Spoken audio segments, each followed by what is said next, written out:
আল্লাহ তাআলা বলছেন বালা মান আওফা বিআহদিহি ওয়াত্তাকা ফাইনাল্লাহা ইউহিব্বুল মুত্তাকিন। হ্যাঁ, যারা ওয়াদা রাখে, আল্লাহকে ভয় করে, আল্লাহ তাআলা এই মুত্তাকিদের বড় ভালোবাসেন। এতে তারা ভাবে যে আল্লাহ তাআলা আমাকে দেখছেন, এই সেন্স, এই অনুভূতি যার মধ্যে আছে সে মুত্তাকি।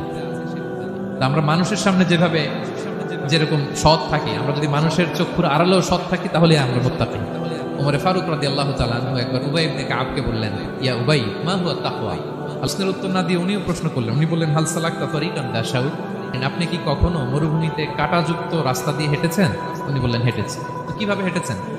ইজতাহাদতু ওয়া তাশাম্মারতু, আমি আমার জুব্বা পাগড়ি খুব আঁটো-সাঁটো করে কাপড়টা উপরের দিকে টেনে এমন সাবধানে হেঁটেছি যাতে ক্যাকটাসের কাঁটা আমার গায়ে না লাগে।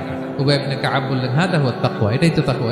দুনিয়ার চলতি পথে ডানে বায়ে এরকম অনেক পাপের হাতছানি আপনাকে স্পর্শ করতে চাইবে, ওই যে কাঁটাযুক্ত রাস্তা দিয়ে আপনি যেভাবে সাবধানে কাঁটা যাতে গায়ে না লাগে খুবই প্রিকশন নিয়ে হেঁটেছেন, এই দুনিয়ার পুরো জার্নিটা যদি এইভাবে চালাতে পারেন তাইলেই আপনি মুত্তাকি।